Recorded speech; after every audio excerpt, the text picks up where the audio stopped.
자, 이번에 볼리비아의 모랄레스가 퇴진하고 도망가 버린 데서 보듯이요. 전 세계 정치는 경제적 불안정성, 양극화의 확대, 또 이 서민 빈민의 삶의 추락, 이런 부분 때문에 매우 애척 불안전한 유동적인 상황으로 가고 있다, 이렇게 보고 있습니다.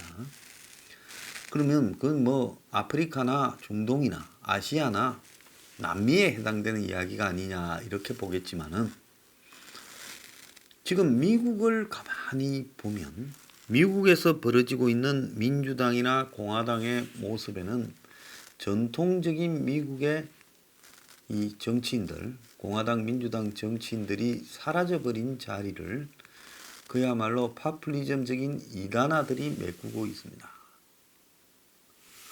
바이든이 지금 전통적인 정치 유행어로 민주당의 대선 후보로 버티고 있지만은 제가 볼 때 힘이 많이 부족하고 부대끼고 있다 보고 있습니다. 결국은요, 현대 자본주의와 민주주의의 모범 국가라고 볼 수 있는 미국에서도 지금 파퓰리즘이 넘쳐나고 있습니다. 외견상으로 보면 미국이 많이 허물어졌다 해도 옛날에 우리가 미국이라 하면 세계 잘 사는 대표적인 나라로 인식을 했습니다.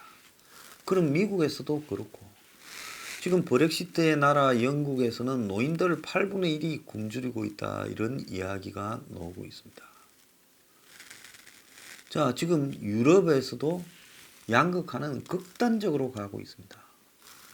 유럽 거리에 가보면 진짜 상류층들을 위한 고급 명품 이런 것들을 파는 가게와 그야말로 쇠락하고 식료품 이런 부분에 때거리까지 걱정하는 서민 동네, 이런 것들이 확연하게 구분되어 있는 계급 사회라는 것을 우리가 알 수 있을 거라고 보고 있습니다. 그래서 과거에 중산층이 기반을 이루던 유럽이라는 환상은 깨어지고 대다수의 중산층들도 지금 서민이나 빈곤층으로 무너져 가고 있다는 것이 유럽의 현실입니다. 그러니까 그 나라에서도 지금 독일부터 동독 지역이 거의 거구화되었고, 지금 유럽 곳곳이 거구화되어 가는 현상이 나타나고 있고, 일부는 또 극자화 현상으로도 나타나고 있습니다. 자, 그럼 지금 한국의 정치는 이게 뭐라고 해석되어야 되는가? 우리가 이 부분을 갖다가 우리가 좀 이해를 해야 된다고 저는 보고 있습니다. 자, 문재인이 벌이고 있는 이 정치는 우리가 뭐라고 해야 되는가? 어제 보면 고용이 늘어났다. 41만 9천 명이라가 15에서 64세가 고용률이 역대 최고다, 이럽니다. 엄청나게 좋은 일 같지만은 이 이면은 전부 정부가 돈 뿌려서 만드는 인위의 통계에 의한 장난이다라는 걸 알 사람은 다 알 겁니다. 이게 무슨 놈의 지금 장난입니까? 지금 실업급여가 폭증을 해가지고 지금 엄청난 액수로 늘어나고 있다. 심지어 실업급여 받으려고 택시 지금 면허 딸라고 하는 사람이 줄을 섰다. 오늘 아침에 그 중앙일보 일면에 보면 세금 쏟아부은 노인 일자리, 세 받는 건물주도 지금 노인 일자리를 한다라는 겁니다. 보름 소일거리에 한 40만 원 받으니까 빌딩에서 세 받고 사는 노인도 이거 한다는 겁니다. 내년에 일자리 예산이 26조, 21% 늘어났습니다. 지금 무차별 돈 살포를 하고 있고요. 서울시 복지부 등이 겹치기를 하고 있는데 현금 지원 예산만 한 해 54조고, 그래서 그야말로 그냥 복지 부조 형태의 일자리를 만들어 가지고 필요도 없는 일자리에 돈을 나눠주는, 그러다 보니까 그거는 그냥 낭비로 없어져 버리고 성장 없는 고용, 그런 일자리가 아무리 생겨봤자 성장하고는 관계 없다라는 겁니다. 1조를 투입해봤자 1조가 나타내는 효과가 2017년에는 5조 5,600억. 1조 써서 5,600억 투입 효과를 얻을 것 같으면 말라고 돈을 씁니까? 기가 찬 나라가 아닐 수 없습니다. 자, 이 속에서요, 이 망해가는 시대에 눈을 딱 감고 그야말로 안보가 무너져도 경제가 많아도 상관없이 나는 현금만 많으면 된다고 지금 이 나라의 부유층, 상류 부유층들은 부동산 투기에 혈안이 됐습니다. 요즘요, 이 부동산에 한번 가보십시오. 난리가 났다네. 주말에 막 전화 불통이 난다고 합니다. 자, 투기와 반칙, 그리고 조국 가족이 보여주듯 이 스펙 형성, 이런 것들을 통해 가지고 계급 세습에 다 혈안이 되어 있습니다. 목숨을 걸고 있어요. 한국의 천민 졸부 상류층들이 전부 여기에 삶의 형태가 별로 다르지가 않습니다. 이 사람들한테는 이념이 필요 없어요. 문재인이 잡으면 문재인 만세, 예? 박근혜 잡으면 박근혜 만세하고 살면서 돈 잘 벌게 해주는 사람이 자기들한테는 이념입니다. 한국의 초상류층이라는 것들이 이러니까 한마디로 그 밑에서 지켜보는 관료 출신들, 법조인 출신들, 언론인들, 이런 사람들의 형태도 별반 다르지 않게 그들을 흉내냅니다. 그 중에 가장 열심히 대표적으로 흉내를 많이 낸 사람이 누굽니까? 조국 부부잖아요. 전부 모범을 보일, 그리고 노블레스 오블리주 할 이런 상류층이 없다 보니까 그 상류층의 천민졸부적 라이프 스타일을 다 본을 따는 겁니다. 저렇게 사는 것이 상류로 사는 거다. 그러니까 정경심이처럼 압수수색이 들어와도 차명으로 주식 투기하고 부동산 사서 차명으로 넘기고 별짓을 다 하고 자식은 어쨌든 스펙을 만들어서 대학에 꽂겠다고 저 짓을 한 거 아닙니까? 자, 그런데 그런 천민졸부 상류층들만 썩은 게 아니라 그들을 둘러싼 사회 시스템도 썩었습니다. 조국 아들 입학과 관련해 가지고 검찰이 덮칠라니 조국 아들이 대학원에 입학한 면접 서류가 없다고 숨기고 없애버린 연세대야. 자, 공범으로 정경심의 공소장에 적시되어 있는 딸 조민우에 대해서 고대는 입학 취소할 수 없다고 버티고 있고 부산은 법원의 판단을 본 다음에 하겠다고 하고 서울대에서는 아직도 누구도 조국 딸의 장학금 등과 관련해서 사과한 사람이 한 명도 없습니다. 그나마 동양대가 그 중에 그래도 양심적으로 압력을 받는 와중에도 노력은 했다고 보고 있습니다. 자, 스카이 수준이 이 정도인 겁니다.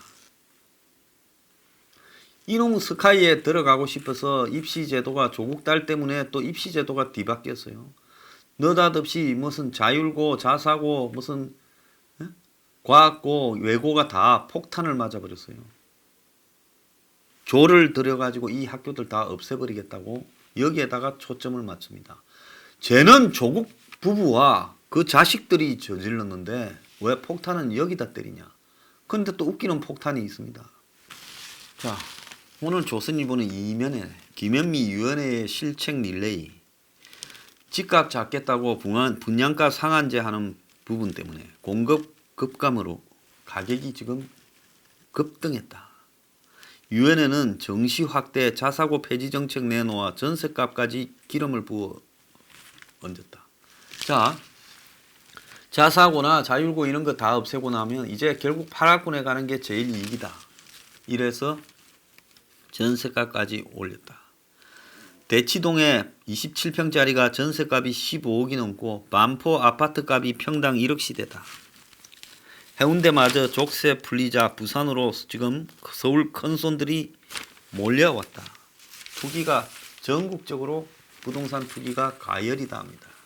자, 문 정권이 무지해서 하는 것마다 사고 치는 것은 맞지만은 제가 조선이나 동아 같은 보수 언론이나 한국 기득수구 보수들에게도 묻습니다. 과연 분양가 상한제 때문에 이렇게 된 거냐? 한번 물어보고 싶어요. 그게 아니라요.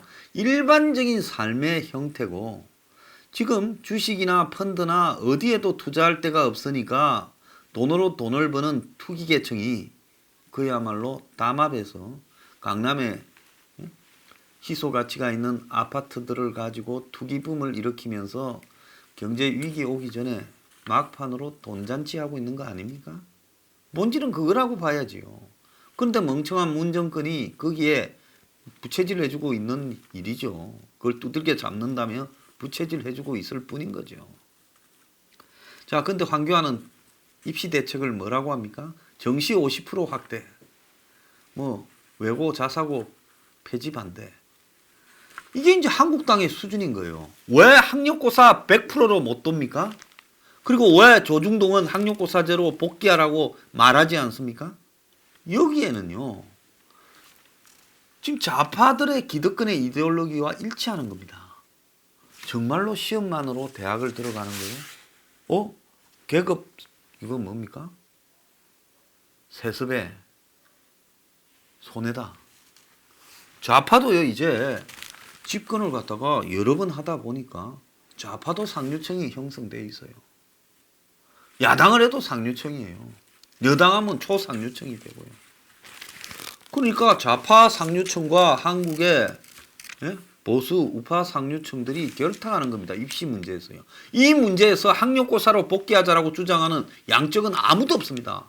그러니까요. 이런 것들을 믿고 보수주의 이런 것들을 믿고 진보라고 생각했던 한국의 순수한 진보 보수라는 사람들이 다 멍충이들이라는 거예요. 한국에는 그런 거 없습니다. 썩은 놈들만 있지 저거들 이익 때문에 패거리 지어서 권력 잡아서 뜯어먹으려고 뭐 서방파 이야기하고 20세기파 이야기할 수는 없는 거 아니에요. 그러니까 좌파 우파라 이야기하는 거지 따지고 보면 조폭들하고 다를 바가 하나도 없는 놈들이라는 겁니다. 자, 한국당이 뭐 어제부터 슬슬 패스트트랙이 통과되면 의원직 총사퇴하겠다고 국회 가서 범여권에다 공갈을 살살 치고 있습니다. 또 어제부터 조선 동아가 나서서 황교안이 유승민이는 출마하지 마라, 불출마 선언하고 희생하라 이야기도 하고 있습니다. 솔직히 말을 하면요, 저는 한국의 좌우 정치 세력들이 그야말로 수명이 다해가고 있다고 보고 있습니다. 한국의 좌파는 그야말로 진보 좌파가 갈 올바른 방향에 대해서 문재인 시대 때 조국으로 인해서 이제 좌파가 무엇인가에 대한 최소한의 명분적인 정의도 상실해 버렸습니다. 그러지 않습니까? 진짜 좌파의 가치는 한국에서 공정이어야 되고 그 다음에 우파의 가치는 뭡니까? 안보와 성장이어야 되죠. 자, 그런데 지금 우파에서는 성장이 없어졌으면 우파의 가치는요, 변화가 돼야 됩니다.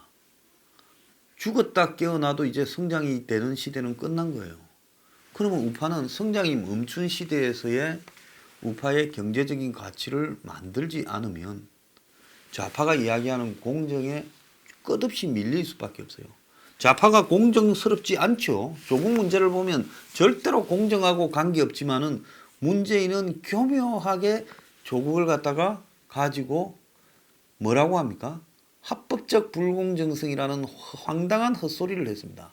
지금 정경심의 기소장 가지고 문재인의 합법적 불공정에 대해서 들이밀면 문재인이 자기 한 말을 부끄러워해야 됩니까? 안 해야 됩니까? 그런데 그들은 뻔뻔함으로 이렇게 무장하고 있어요. 그러면서 뒤로는 완전히 깔고 앉은 수많은 부와 권력을 누리면서 겉으로는 진보의 가치를 말하고 있습니다. 그런데 멍청한 대중들은 거기에 박수를 치는 사람이 아직도 있어요. 그래서 대가리가 깨져도 문한테서 못 벗어난다 소리가 나오는 거 아니겠습니까? 자, 그러면 보수 진영을 한번 보세요. 성장이 멈춰져서 성장이 안 되는 시대의 보수의 가치는 저성장, 마이너스 성장, 제로 이코노미 시대에서 어떻게 설정해야 되는가에 대해 리셋을 해야 돼요. 기존의 한국의 보수의 가치는 성장이 멈춰버린 사회에서는 리셋 새롭게 눌러서 만들지 않으면 선거가 안 되는 가치인 겁니다. 그런데요, 보수의 상층부는 뭐가 뒤덮고 있어요? 정경영식의 성장 시대에서 만들었던 경제적 가치를 갖다가 이야기하고 있습니다. 그걸 가지고 먹혀들 거라고 봅니까? 그런데요, 그 부분에 문제 제기를 하면 이제 좌파 딱지를 붙이려고 합니다. 저 위장보수 뭐 좌파, 항장수 좌파. 제가 제일 기가 찬 거는요, 무슨 DC 인사이드니 일변이 그 진짜 대가리에 덩거라고는 없이 남의 말들을 따라서 옮기는 삼류들이 저를 항장수는 좌파라고 규정하고 있습니다. 언제 태어난 뒤에 제대로 된 보수를 본 적이 있어야지 보수가 뭔지라고 이해라도 하지요. 그러니 저 같은 사람이 좌파라고 그들의 규정이 되고 있습니다. 자, 눈꽃만큼 알고 있는 사실들을 가지고 엄청 떠들어대고 있습니다. 제가 이 보수의 무지를 극복하지 않으면요, 한국 보수는 방법이 없습니다. 현재 보수의 가치를요, 누군가는 새로 써야 되는 겁니다. 제가 그러려고 서포 15조를 이야기한 겁니다. 세상 어디에도요, 이거는 좌파의 가치고 이거는 우파의 가치라고 규정해 놓은 게 없습니다. 세상은 바뀌고 경제적인 기반과 흐름이 급격하게 바뀌고 있어요. 그럼 급격하게 바뀌는 속에서 공정을 들어서, 가짜 공정을 들어서 세상을 들어먹으려고 하는 좌파들을 막기 위해 건전한 보수가 할 수 있는 조치들이 뭐겠습니까? 국가적 주택 공급이 왜 좌파의 가치입니까? 시장에 지금 한국같이 이렇게 썩은 졸부 천민들이 부동산을 투기 수단으로 잡아가지고 이렇게 해먹고 있는데, 여기서 그 사람들에게 더 해먹으라고 박수를 치거나 공급을 더 확대하자. 그 공급, 민간에서 하는 공급이 확대되면 부동산이 안정될 거라고 봅니까? 웃기는 소리 하지 마라 그러세요. 더 투기가 활성화되죠. 왜? 하토를 갖다가 할 때 하토판을 갖다가 하우스에서 하토장을 한 3개 나눠줘서 칠할 때 하고 30개 나눠서 칠하면 어느 쪽이 돈 더 많이 벌겠습니까? 그 화토장을 30개를 풀어라는 거 아니에요? 자, 그러니까 우리가 여기서 정확하게 지금 이 짚고 넘어가야 될 부분은, 지금 변화하는 시대에 눈 감고 투기나 스펙, 계급 세습에 눈이 멀고 이 반칙에 능한 한국의 천민 졸부 상류층에 대한 규정, 이 부분은 언론에 의해서 그들이 보호받고 있고요. 절대로 그들은 비판받지 않습니다. 자본주의에서 옳은 선택을 한 것처럼 하고 있고, 좌우도요, 그 밑을 놓고 싸우지 위를 보고 뭘 하지 않습니다. 지금 문재인 정권에서 세무조사한다 하지만 그 세무조사에 걸리는 사람들은요, 멍청한 천민 졸부 중에 바닥들만 몇 명 걸리지 위에가 걸리겠습니까? 부동산 투기꾼들 뭐 세무조사한다는데요, 겁냅니까? 안 냅니다. 강남에 가서 잘 사는 사람한테 물어보세요. 문이 좋은가 박근혜가 좋은가? 다 문이 좋다고 할 겁니다. 왜? 해먹기가 훨씬 쉬우니까요. 그러면 문은 그렇게 만드는 것이 모르고 그렇게 한다고 보십니까? 일부러 그렇게 한다고. 저는 일부러 그렇게 한다고 보고 있습니다. 그래서 제가 오늘 결론적으로 드리고 싶은 이야기는요, 대한민국에는 모범이 되는 이 상류층이 부재합니다. 그리고 모두는 모범이 아니라 그들의 미덕이 아닌 악덕을 따라갑니다. 정의란 무엇인가라는 책에 보면 정의라는 것은 그 공동체에 미덕을 정진시켜 가는 것이 정의입니다. 공동체가 유지될 수 있도록 좋은 부분들을 계속 유지시켜 가서 극대화시켜 가는 것, 그게 정의라고 봐야 되는 겁니다. 자, 그런다면 지금 한국에는 정의가 아니라 불의가 점점 득세를 해가고 있습니다. 그렇지 않습니까? 투기, 반칙, 스펙, 계급세습. 자, 학생들한테 한번 물어보십시오. 수시가 학생들한테 정당하다고요? 학생들이 시험 친 학생들이 다 웃는다지 않습니까? 그게 정당하려면 수천만 원의 입시 컨설팅이 다 받을 수 있어야 정당하다고요. 현실은 그러한데 이 현실을 갖다가 개혁하기 위한 데는 철저하게 이 천민졸부 상류층들이 여야 담합해서 좌우 담합해서 외면하고 있습니다. 그 대표적인 것이 지금 정시 50% 확대만 말하고 있는 황교안과 문재인입니다. 그들은 절대로 학력고사로 복원돼야 된다 말을 안 하는 것은 그들 뒤에 있는 이데올로기가 천민졸부 상류층이라서 그런 겁니다. 자, 이 간단한 이데올로기를 이해 못하면요. 그러고는 허무한 날 그들이 찌꺼기로 만드는 좌우 논리, 진보 보수 논리에 매몰되면요. 평생 개돼지 노릇하다 끝납니다.